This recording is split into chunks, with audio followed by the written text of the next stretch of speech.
Hello, everyone. Welcome to this very special live recording of the Brendan O'Neill Show with me, Brendan O'Neill, and as Fraser has already mentioned, my very special guest, Lionel Shriver. Lionel, welcome to the show. Always nice to talk to you again. We have no real social relationship. We have actually conducted our friendship through podcast. Absolutely. And I think it's a pretty good way to conduct a friendship, actually. And I wanted to remind you that you were my first ever podcast guest when I interviewed you in your home in Brooklyn a few years back about lots of the kinds of things you and I have subsequently been writing about. So I want to dig down into some of that stuff today just to see how things are going in the world at large. I'm sure you don't need much of an introduction for the people who are watching this and for the people who will subsequently listen to it. They will know that you are a renowned novelist, a brilliant columnist, and someone, I think it's fair to say, who is not unwilling to go against the grain. And on that front, I wanted to kick off by asking you a fairly broad question, which is about where we're at culturally at the moment. I'm generally a fairly optimistic person. I like to think that sanity will eventually, probably sometimes prevail. But when I look around at the moment, it does seem that some of the things that you and I and other people are concerned about, like the intensification of identity politics, the corrosion of freedom, the fallout from lockdown and the fact that we haven't had a proper reckoning with lockdown yet, all those kinds of things do seem at the moment to be getting a bit worse and certainly are not necessarily going in a direction that we would like them to go in. So if you were to take the temperature of where culture is at the moment, especially in relation to the kinds of things that you're concerned about, are you feeling optimistic or pessimistic? Well, I'm notoriously perverse, so I'm going to be perverse here and be a little bit optimistic. I wouldn't go so far as to say that we've necessarily reached peak woke. I mean, I have people asking me all the time whether, is it downhill from here? Is this craziness finally starting to burn out? And it's going to be impossible to tell without a sense of perspective. Once it's really happened, then we can look back and say, whoa, what was that? So we're not at the point of perspective, but I do think that there are some promising signs. I mean, for one thing, ever since the identity politics movement really took off, and I think most people would identify that as 2015, not only have the crazies, got their word around, disproportionate to their number, I might add. Mm-hmm. They don't really represent a very large percentage of the population. But there's also been the growth of the anti-woke, mm-hmm. and we're part of it. Yeah. So, and that's to be celebrated. And we have a lot of colleagues now, people like Douglas Murray, Rod Little. I won't go on, but we have a lot of people. We have a little army now. I don't think that the anti-woke people are naturally joiners, right? So we don't think in terms of our little club, and I think it's best that we don't, because there's something creepy about that, and you don't want to stop thinking for yourself. I mean, that's one of the things that's wrong with the left, is that they think as a little club. They're like this unicellular amoeba, and you have to think all the same things about all of the same topics. That whole J.K. Rowling thing is about the fact that she went off on one thing. She agrees with them on everything else, but you can't differ even a little bit on a single topic. And I don't think we're like that. I think that the forces aligned against them are much more various, and we're still independent thinkers. So we probably don't agree on everything, but we do tend to agree on the authoritarian inclinations of the left. So I think that is optimistic, and I think that we're garnering a fairly large audience. And that's because we actually represent the majority of ordinary people. Yeah. I also think that there are some real signs of progress on the issue of transgenderism in particular. I think that we're starting to turn a corner on that. Now, not fast enough, and not fast enough to save a lot of people from doing their lives a terrible amount of damage, and perhaps permanent damage. Yeah. And I have to say, this is an issue that disturbed me from the start, which I would target 2012. That's when it took off. That's when we started seeing all these documentaries about transgender children, 3 a night. But the weird thing about this movement is it started off not only as an explosion, but also with the understanding, I don't know how they got away with this, that you couldn't say anything about it. Mm-hmm. Right? I mean, you really could not say anything discouraging. It was just wonderful. All these people deciding that they were born the wrong sex, and they had to start acting like the other sex, and ideally they got all these drugs and surgery, and it's supposed to be all so lovely and wonderful. And I actually did, I'm ashamed to admit, keep my mouth shut journalistically for 3 or 4 years because it was forbidding what was happening to anybody who said a discouraging word. Yeah. And around about 2016, I stuck my neck out. And that was earlier than most people, but weirdly late for me, I have to say. And I think starting about 2020, with the publication of a couple of really brave books, Helen Joyce's Trans and Abigail Schreier's Irreversible Damage. Now talk about sticking your necks out. That was extraordinary. And they got incredible amounts of stick. But they're still around. Those books sold extremely well. Yeah. And I think that we have carved out a place now that we can have a rational discussion about this phenomenon. For one thing, we can stop acting as if it's not a fad. It's definitely a social contagion. Yeah. And it used to be that even saying that would just end your career. Yeah. And it doesn't anymore. I mean, I've said that countless times, and I'm still here. It's funny you should raise trans as an example of where gains have been made. I completely agree with that. And I was thinking earlier on that actually on the first ever podcast I did with you a few years ago, we talked about the trans issue, and we talked about it in a way that other people at the time were not talking about it, either because they weren't willing to or because they went along with the intellectual contagion aspect of the trans ideology. But we talked about how authoritarian it was, its misogynistic consequences, what it would mean for young people in particular who were being put on this conveyor belt. And that was a few years ago. And I always thought that you and a handful of other people were slightly ahead of the curve on some of this stuff. But on the trans thing, I wanted to ask you about why that seems to me to be a good example of how bad things can get if we don't have freedom of speech and if we don't have the right to talk about things openly. I mean, if you look at the controversies at the moment around mermaids, for example, we now have a charity that is supposedly aimed at children who feel that they might be supposedly trans, which has had to sack one of its trustees because he gave a speech at a pro-pedophilia conference. It now has another scandal involving one of its advisors. I don't know whether you can say pedophile anymore. Yeah, no, minor attracted persons, I think, is the phrase that they use. And its latest scandal is this one of its advisors who has been posing in schoolgirl uniforms and exposing his private parts and so on. You're not even allowed to say he, because apparently he's really a they, them.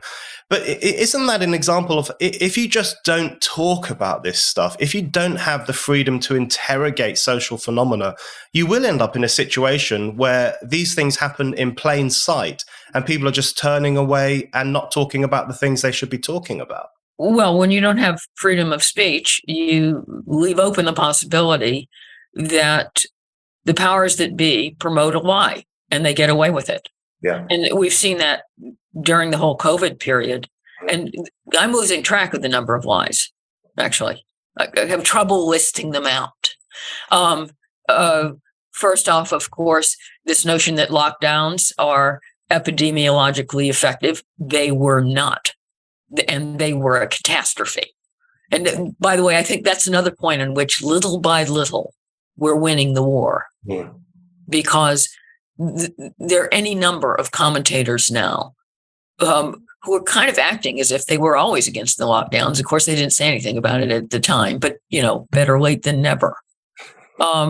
This idea that the vaccines are effective, they drop off in efficacy after about 5 months. The idea that the vaccines stop you from transmitting the disease, lie, total lie. Masks work. No, they don't. Lie. There's huge amounts of evidence demonstrating that they're completely ineffective and have all kinds of downsides. Not to mention, I hate wearing them. If you let the authorities control the so-called narrative, then they get away with all these lies. Because, and we have seen government and big tech in league with each other to promote their version of reality. And it's scary. And the origins of COVID, it necessarily came from the wet market in Wuhan. Probably not, probably not. So we are evolving a situation which, it makes the whole world like China, right? China just tells people what it wants to be true. You have to get with the program. We like to think we're different, but lately I'm not so sure. I mean, I think that one of the most discouraging transformations of late has been, when the internet was first invented and became almost universally available. It promised us all to have a voice, so that we were going to have this multiplicity of sources of information, and we could make our own decisions about what was true. We had this great vehicle for self-expression, and now it's being twisted into an instrument of social control. And I think that's a tragedy. And in relation to COVID and lockdown, of course, that's something I wanted to ask you about. You were one of a very small number at the beginning who was raising questions about lockdown. Was it the right thing to do? What would the consequences of it be? Where were the cost-benefit analyses in terms of the impact that lockdown would inevitably have on the economy, on people's health, on people's sense of social connection, and so on? There were a small number of people asking those questions. Of course, we were all demonized as granny killers and COVID deniers and so on. But I think in relation to lockdown, you wrote a very interesting piece in The Spectator a few weeks ago, following Rishi Sunak putting his head ever so slightly above the parapet to say we didn't have enough discussions in government about the impact of lockdowns and the negative impact of lockdowns. And in that piece, you made the point, you asked the question, essentially, why did so many Brits go along with lockdown? Why wasn't there more pushback? And I wanted to ask you about that. I have very high level of faith in the British people, particularly in the post-Brexit era. I think the British people's selection of Brexit as the best option for the country was an extraordinary act of wisdom, democratic wisdom. And I'm reluctant to say that the British people go along with things because they feel cowed or they feel fearful or because the government tells them to do certain things. But you believe, don't you, that during lockdown, people absolve themselves of critical thinking and basically went along with what the authorities told them that had to be done at that moment.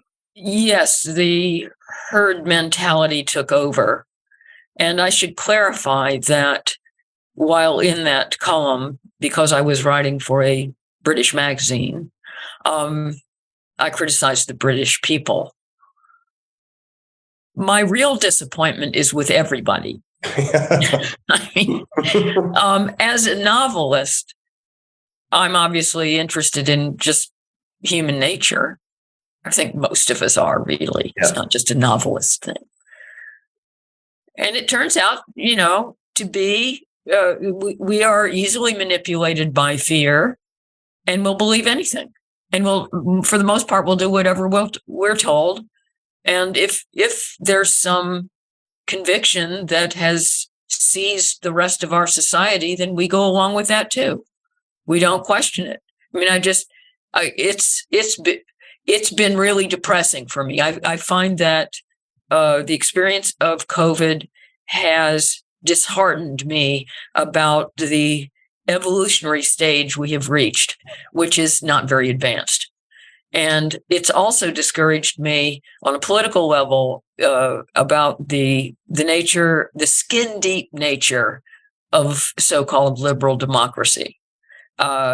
If our rights were real, then they wouldn't be able to be canceled, right? A right is something that is inalienable. It's a tricky word. And you can't just suspend them for months and months upon end if they're real. So apparently they're not real. And the difference between our governments and authoritarian governments are negligible. We can change to a different kind of government literally overnight. Now that is scary. We just abdicated every right we ever had literally overnight. Boris Johnson got on TV and suddenly we couldn't leave our house. Now that's appalling. Yeah. And I do hold individual people responsible for not saying, hold on a minute. We've never done this.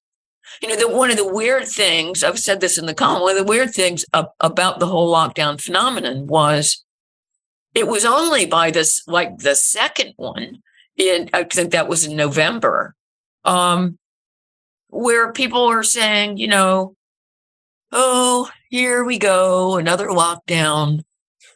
I mean, what do you mean another lockdown? We've never done this before. Why is this now so routine? Mm. What struck me is how easily people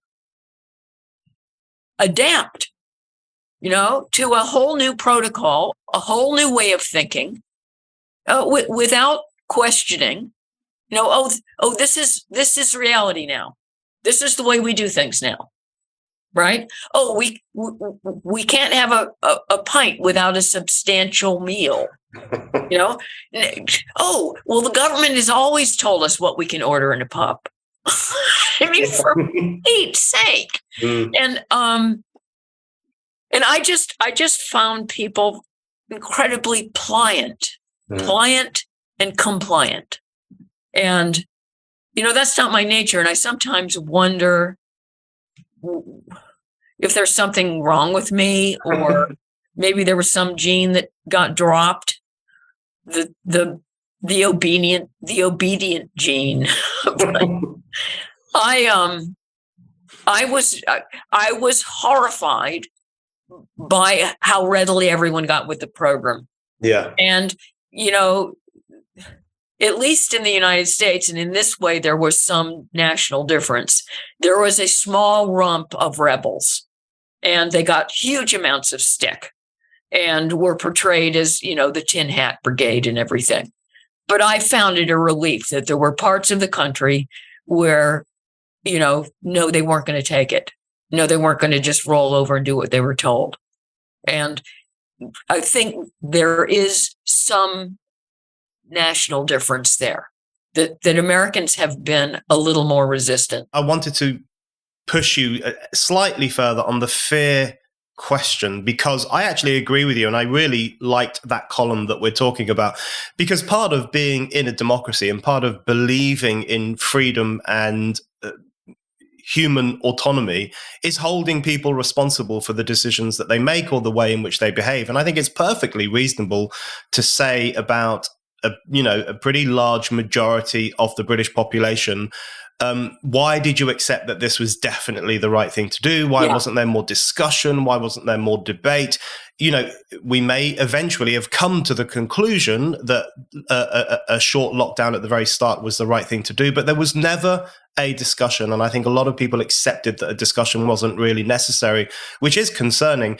And one of the things I find very frustrating now is that there is this people looking back at the lockdown and they're saying things like, do you remember the crazy discussion about eating a Scotch egg in a pub?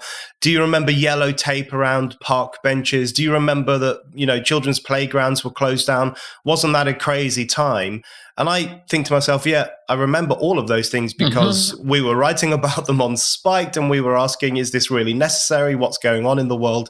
But there has become this trend, I think, to say, wasn't lockdown mad, rather than asking the question that you've asked, which is, why did we accept that lockdown was the only solution to this problem? But in relation to the fear point, and particularly in relation to the British people, the thing that I find quite curious, and I've never come up with a satisfactory answer to this, is that in some ways, the Brexit moment, and I know that you, like me, supported Brexit, the Brexit moment was in some ways an anti-fear movement of ordinary people. So people resisted Project Fear. They didn't listen to the people who said fascism would come back and the economy would go down the toilet. And there was even a front page headline on the Evening Standard, there will be a gonorrhea outbreak if we are no longer part of the Euro. I mean, really crazy stuff. And millions of people said, no, we don't believe it. We're going to withstand this pressure and stick with our desire to see Brexit happen. So in that political sense, they pushed back against fear. So was there something particular about the fear around COVID that meant it was a more successful project? Is it because it was a very isolating moment? People were told you had to stop talking to others, stay on your own, don't go outside, don't take part in a protest? Was it the collapse of democratic norms which meant that people ended up being more susceptible to Project Fear in that instance than they had been during the Brexit time? I would suppose that maybe the fear of contagion is more primitive than fear of not having any money. So, yeah, the government was playing on deep biological terror, and that goes back since there were people, right? So that wasn't that hard to trigger. And I have a vivid memory of the first time I went to the supermarket after this stuff happened, and I put plastic gloves on, and I wore a mask, and I was a little disconcerted about whether I was supposed to wash my groceries. But I remember by the time the shop was over, I realized how impossible it was to get the gloves off and not touch anything. I mean, it didn't work. It was very clear to me by the end of that shop that there was no way, if this thing was so contagious that just touching something, I was going to get it, then I was going to get it, because the protections I was using were silly.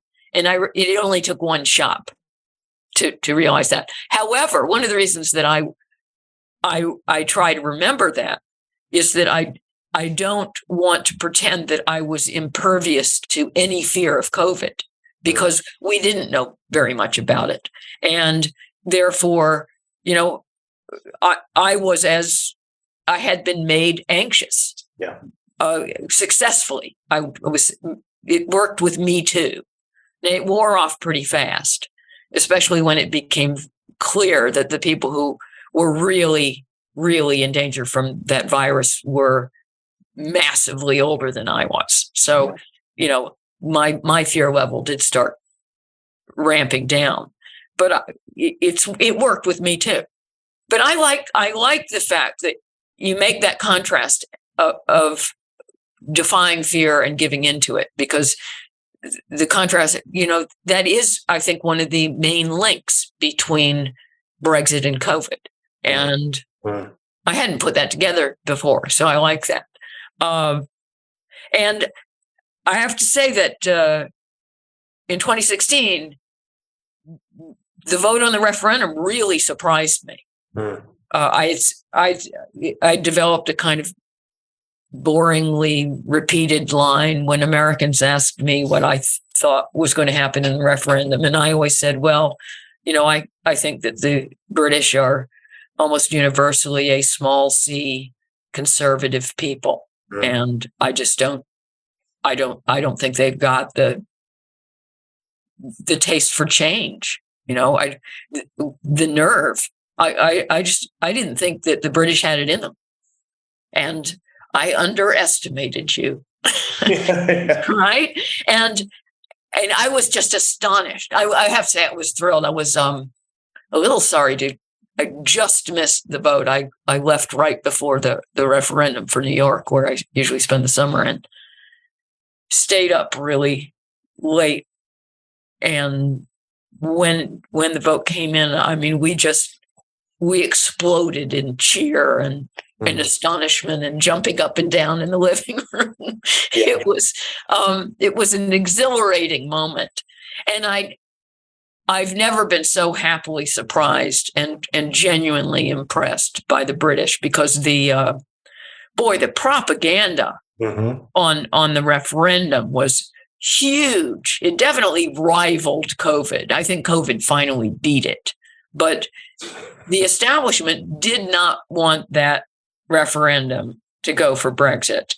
And, I think to a degree it backfired. Yeah. Because it was in its nature authoritarian and certainly condescending. It's like, we know best. Don't be silly, little people. Yeah. We know what's good for you. And it's the same condescension that the EU embodies. So it illustrated why we need to get out from under these people, because these are all the same people. Yeah. Right. They have all the same attitude. It's the same paternalism. Don't worry your pretty little heads about it, dear. We know best. Yeah. And it's not attractive. Yeah. Absolutely. I completely agree with that description of the Brexit phenomenon. And, from my perspective, I always think that Brexit completely transformed my relationship with this country. I mean, prior to 2016, I was not the kind of person who would wave the Union flag. I wasn't particularly over the moon about being British. I didn't see what the defining qualities of Britishness were. But since the Brexit referendum, that has completely changed. I would dress myself from head to foot in the British flag if the moment arose.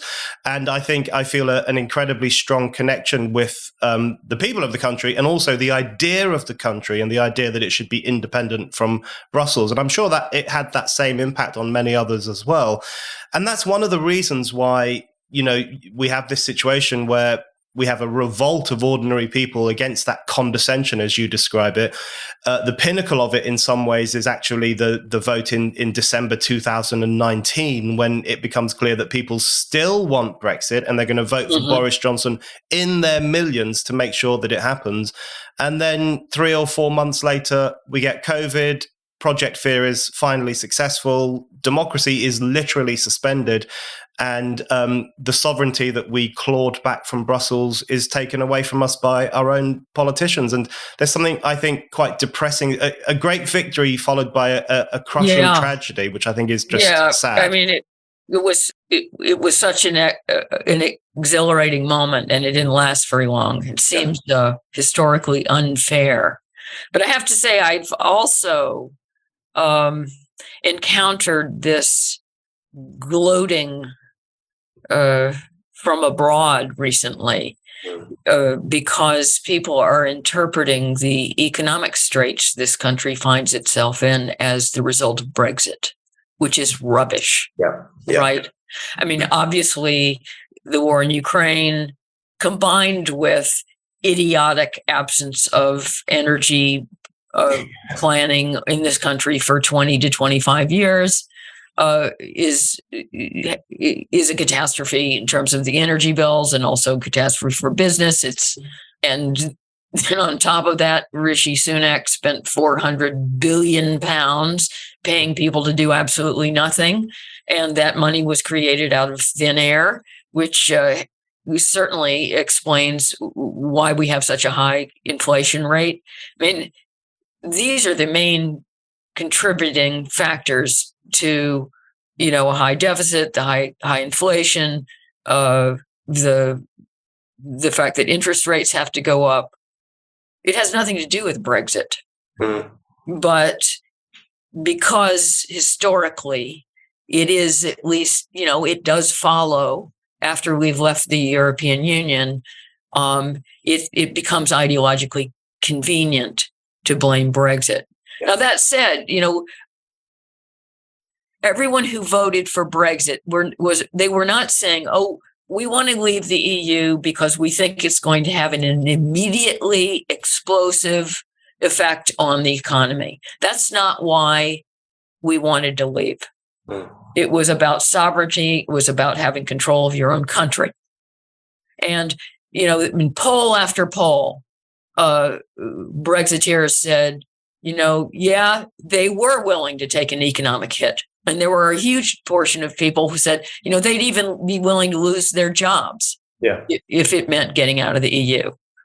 Whether they entirely meant it, I'm not sure. But the point is that it was anticipated that it was not necessarily to Britain's advantage to leave the EU, at least in a short term, and maybe even in a medium term sense, though, there was plenty of evidence that in the long term it might work out well, and we're not anywhere near the long term yet.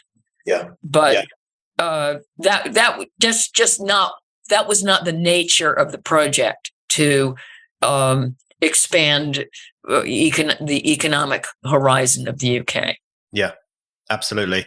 Okay, I need to come on to the questions from the audience now, but I'm going to exploit my privilege as the person who this podcast is named after, and ask you one more question myself, which is in relation to freedom of speech, and particularly literary freedom, which is something that you have spoken about and written about at length over the past few years. And we don't need to go back into the Brisbane Writers' Festival controversy and other situations in which you raised the freedom of the author to imagine whatever he or she wants to imagine, which is obviously an incredibly important part of artistic freedom.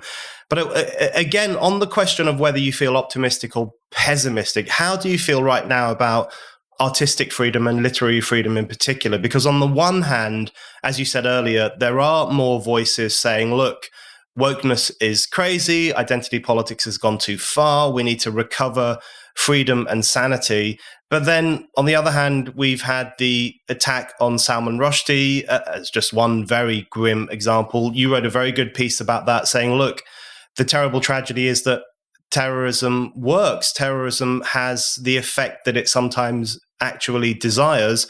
It does, that terroristic climate, or that chilling climate, does manage to silence people, to stop people from saying things they think shouldn't be said, or from exploring stories they think they don't have the right to explore. So given all of those things over the past few years, where do you think we stand in relation to the right of people to write what they want to? Well, as we started with, I think journalistically, we're in a pretty good place. We have our own places to publish, not just Spiked, but Quillette and City Journal. There are any number. I mean, my email queue is inundated with newsletters, and that's a great thing. And I think journalists, commentators have really put themselves out and have a voice. So if you want anti-woke material, it's totally available. Yeah. I could spend all day reading it. It's impossible to keep up. So that's great. But the situation in publishing is much more dire. By that, I mean book publishing. Yes, my publisher has stuck by me. Thank you, HarperCollins. And I am not having trouble publishing my books. But in general, publishing has become much narrower. They're totally obsessed with diversity, but by that, they only mean skin color. They do not mean diversity of thought. So it was observed not just by me, but any number of people who have an eye inside the publishing industry, who said that the Satanic Verses would not be published today. Yeah. Flat out. So I guess, Salman Rushdie would be in better shape, but he wouldn't be as well known. Yeah.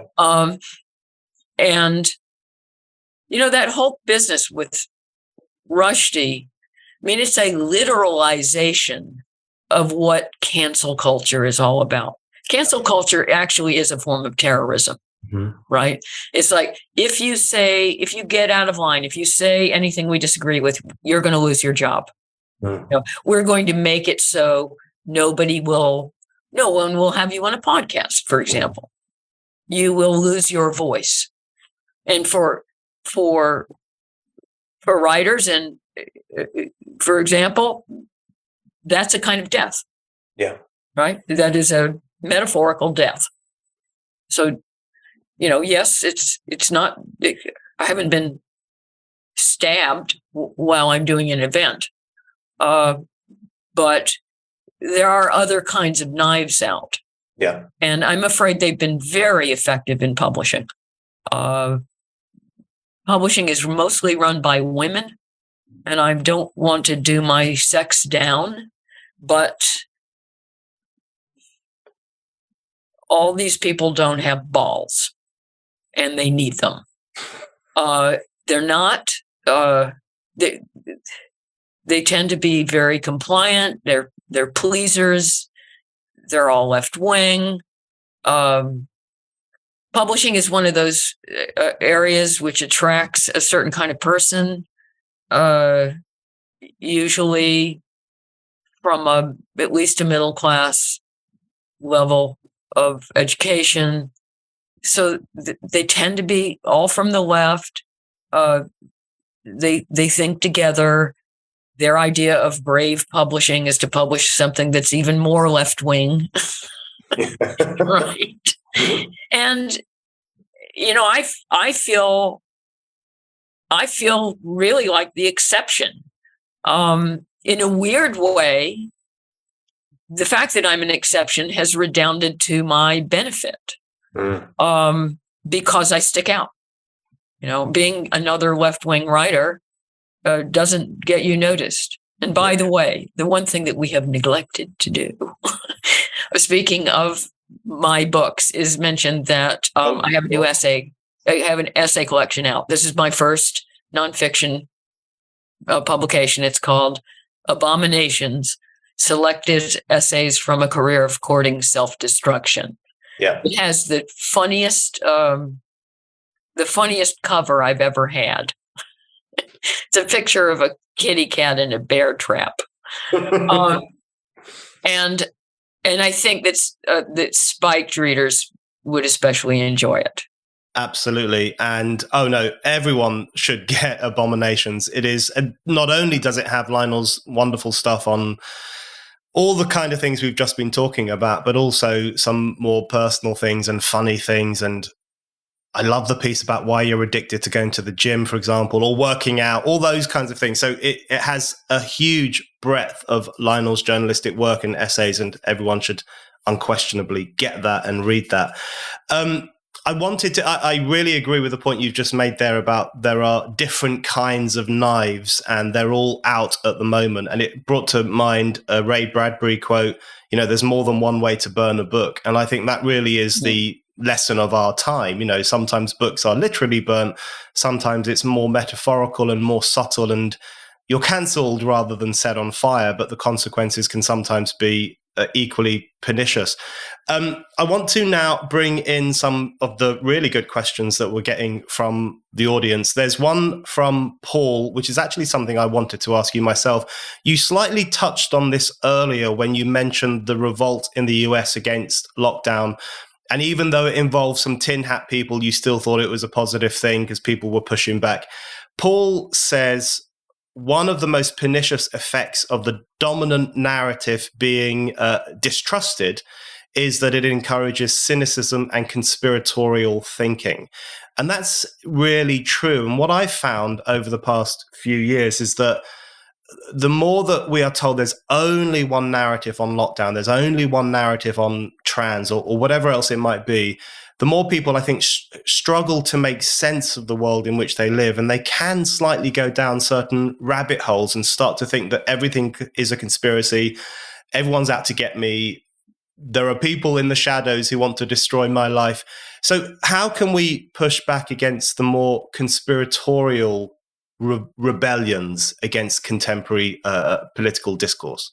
Well, I have to confess that on my own account, one of the casualties of the COVID era is I have become profoundly mistrustful in a way that I wasn't before, mistrustful of institutions, mistrustful of information, always looking at where it's coming from.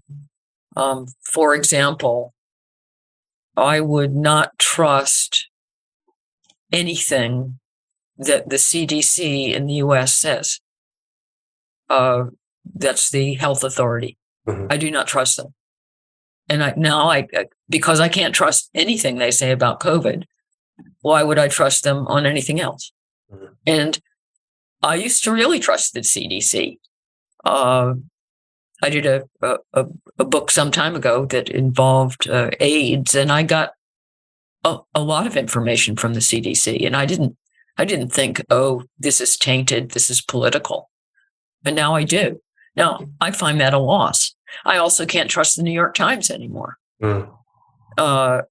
When I'm reading articles written by foreign correspondents whom I can trust are older, that's probably very good journalism. Mm. But the rest of the paper, no. And I mean, I can't even necessarily trust it on a factual level. And I mean this as a loss. This is a loss. Mm. And I do think that there's a danger of becoming mistrustful in a way that is contaminating of your entire worldview and which shuts you off from sources of information that are perfectly valid. And so you can't believe anything, and you live in this fog of, I suppose, just ending up believing whatever you like. And that's just ignorant, right? We don't want to go there. But I mean, I'm also vastly mistrustful about anything to do with climate now. Yeah. I can't believe it because there's only one thing you're supposed to think. Yeah. And therefore, I don't necessarily buy it. I hear these statistics and they're often generated by computer models, which have been rigged because that's what they're like. But I do not like this. I don't like this. I don't like the feeling. I feel differently than I used to. I feel differently watching the news and reading the newspaper. And I'm very sympathetic with anyone who feels that they are in danger of sliding into this conspiratorial mindset because it's very tempting. That's the natural endpoint of mistrustfulness is paranoia. Yeah, absolutely. For me, the turning point in my relationship with the New York Times, the final turning point was last year, I think, when they published a news article, you were talking about news, about an 83-year-old woman in Brooklyn who decapitated another woman. And it was only in paragraph 7 or 8 that you found out that this 83-year-old woman was in fact a man who identifies as a woman. And you just think, this is the perfect example of news being made subservient to propaganda in, a way that is literally out of 1984. And I just thought, this is not a paper that is trustworthy, even in its news pages, even in telling us what's happening in New York itself. Okay, a few more questions. One person asks, and this is a good one, not least because you wrote a brilliant piece for Spiked on Ron DeSantis, the governor of Florida, who you're very excited about, and I am excited about him too. Someone asks, I would be interested in more reflections from Lionel on the political, social divisions in US politics. So let's make that a question about American politics more broadly. You are keen on Ron DeSantis. Does that mean that you think there's still legs in American populism, in post-Trump populism? And does it also mean that you think there needs to be a pushback against the kind of slightly corroded Democratic establishment that's currently running things there? Well, I've been very disappointed in Biden, for whom I voted. And, I'm on the record as quite anti-Trump. Yeah.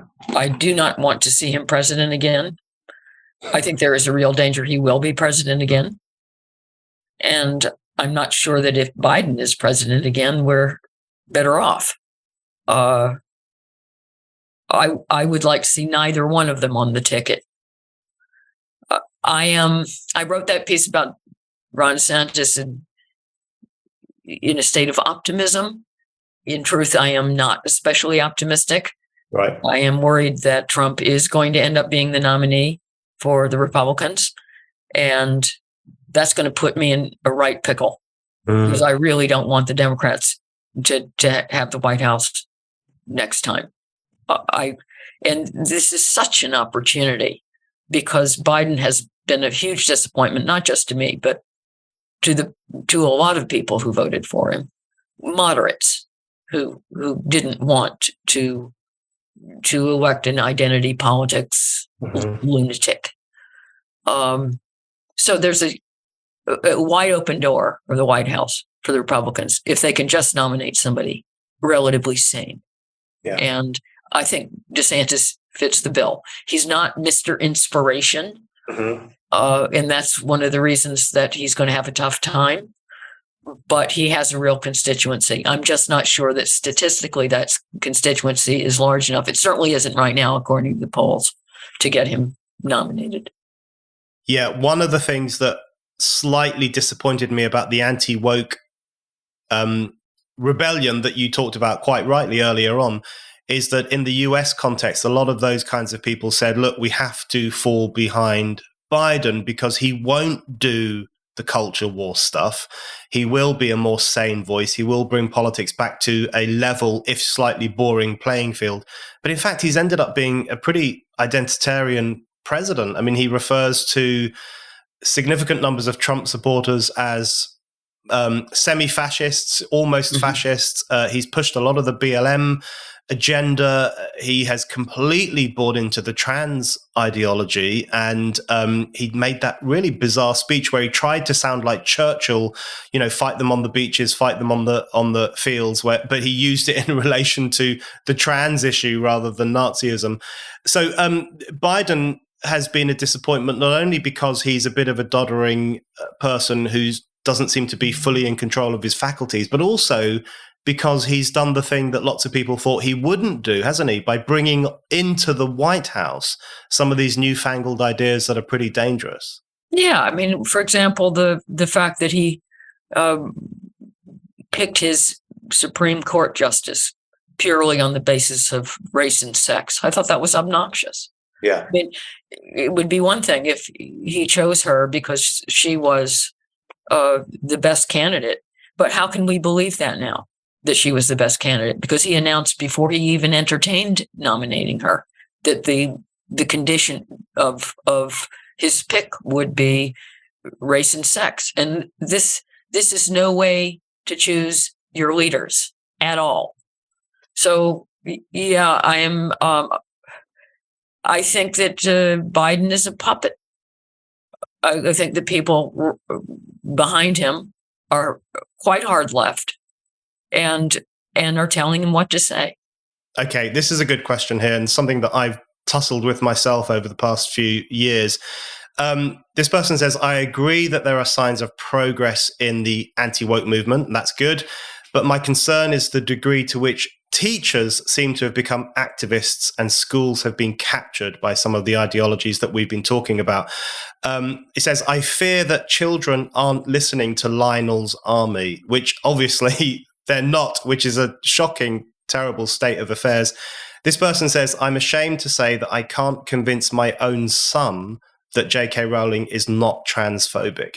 So how problematic do you think education has become, particularly school education, pre-universities? I mean, universities are at the moment pretty much a lost cause, but pre-university in schools, is that not the arena, do you think, where lots of this starts off and gets entrenched quite early on? Yeah, in the United States, it's starting to be a real battleground. Yeah. And I'm afraid that it's requiring parents to roll up their sleeves and get involved in their children's education rather than just, send your little ones off to school and you don't have to worry about them. It's not like that anymore because these, it starts, as I understand it, in the teachers' colleges because the teachers themselves have been indoctrinated. It loops back to what you mentioned to start with, which is the universities, right? Mm-hmm. So it's in tertiary education that the teachers, as well as everybody else, the teachers to be, are being indoctrinated in this critical race theory, transgender mania, all of it. And then they take that into the classroom. And it's coming in through in the U.S. school boards or whatever the equivalent is here. And I haven't seen quite the same organizing in Britain, or I haven't read about it anyway. But I think that parents are going to have to start getting wise to what their children are being taught. It's really poisonous. And, I know in the U.S., white kids are being, put in a little separate part of the room and told to feel ashamed of themselves. That's one of the perversities of this whole movement is it's so wildly racist in its obsession with racism. So, yeah, I mean, it's true. The schools are a big problem. And I think on that optimism, pessimism thing, I'm more optimistic on a popular level and on a freedom of expression level that we're getting our word out, that we are having the discussions that the left doesn't want us to be able to have. But on the institutional level, I'm very worried. Yeah. Here, for example, the civil service has bought into this stuff. Teachers have bought into this stuff. Administrations of schools have bought into this stuff. The upper levels of corporations, foundations, charities. The people who are running things, they don't represent a very large proportion of the population, but they do occupy positions of power. And in a way, you don't need to persuade the rest of the population to come along with you if you occupy those positions of power, because you control the levers. You control what the kids get taught. You control what the employees, what creepy, anti-bias courses they're obliged to take in order to keep their jobs. I mean, this is where we're told not only are we losing, we have lost. Mm-hmm. And I don't know how to get control of those institutions back. In the same way that it's very difficult to know how to ever prevail in the university, because those institutions are lost. And that's why, it's not going to change the world or anything, but there's that new university in Austin, Texas, which is basically saying, yes, universities are lost, so we're going to start a new one. Yeah. And they're attracting people like Kathleen Stock the canceled, the people who've lost their jobs over free speech issues, and saying, well, come here, we'll pay you, we'll give you a job, we'll give you students. So maybe that's what's necessary, but that means we're going to have to start an awful lot of schools. Yeah, I think those kinds of pushbacks are incredibly important. And you mentioned the parental revolt in parts of the US, which I think is really inspiring. And some politicians, not only Ron DeSantis, but also Glenn Youngkin in Virginia, have actually tapped into some of that parental grief and angst very well, and are pushing back against the kind of woke indoctrination in schools. In the UK, you're absolutely right. There's been far less of that, but there was an instance a couple of years ago where some Muslim parents in Birmingham protested outside the school, their kids' school, which was teaching their kids LGBTQ stuff and the idea that you could change sex. The problem there, I think, is that it was quite easily written off as religious fundamentalists pushing back against enlightened education, when in fact those parents were raising incredibly important questions about whether it's the role of education to inculcate children with these eccentric new ideologies. So more of that, I think, in outside schools and inside schools is very important. Couple more questions before we end. I've got a question from Alex, who says, one of the things you've talked about in relation to something like the transgender ideology is the speed with which it became taboo to criticize it and to raise questions about it. That's changing now. But the question Alex asks is, how far back do the roots of this kind of thing go? How long has this been brewing for? And I guess I wanted to add a little extra question on top of that. What do you think about the people who say that actually the trans craziness has its origins, ironically, in feminism itself and the deconstruction of sex and gender that some feminists engaged in the 70s and 80s, in which they're now worried that it's gone slightly too far with the trans movement? So how do you see the history of something like the trans mania? I don't see transmania as an inevitable endpoint of feminism. The best aspect of feminism, for me anyway, and I grew up with the old-fashioned, women's liberation kind, is the designification of sex. Mm-hmm. So it wasn't that there were necessarily no differences. I guess some feminists would maintain that. I wouldn't, between the sexes, but that they were not those differences are not as important as the differences between individuals within sexes. And the aim was to realize we're all people, and we have the same rights and the same kinds of ambitions, and we can be friends across sexes, and we recognize each other's humanity, and that's having far more in common than you differ. And thanks to the success of the women's movement, I personally have not especially concerned myself with feminist issues. I don't feel obliged to. I am not. I'm female by accident, by dint of birth. I didn't get to choose. I'm not going to fight it. I'm not convinced that being a man is necessarily that much better. And I'd rather talk about something else.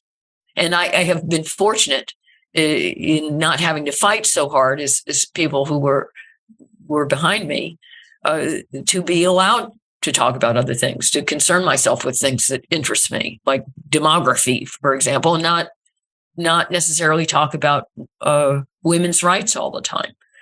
Being female is not very important to me. And I guess you could say that it's important to me that being female is not important to me.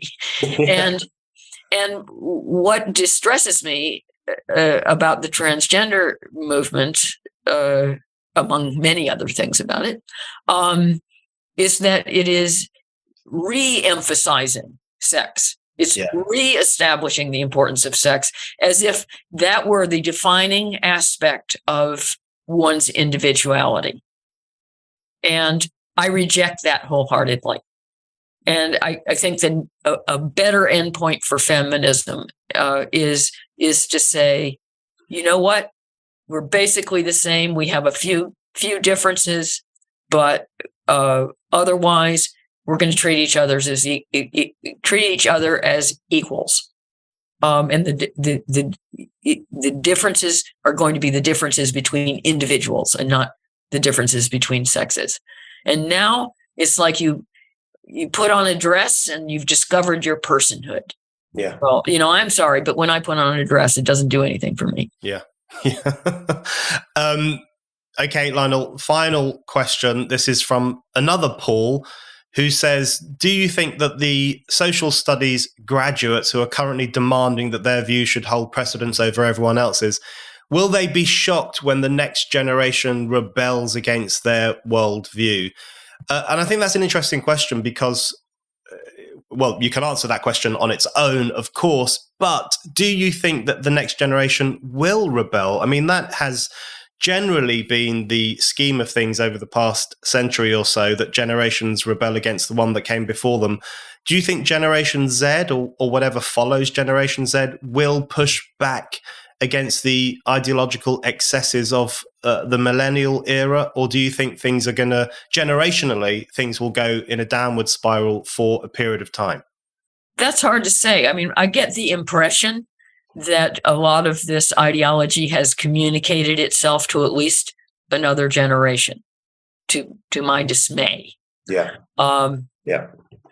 Yes, you would certainly think that this stuff would get tired, and because it is tiresome, it's tedious.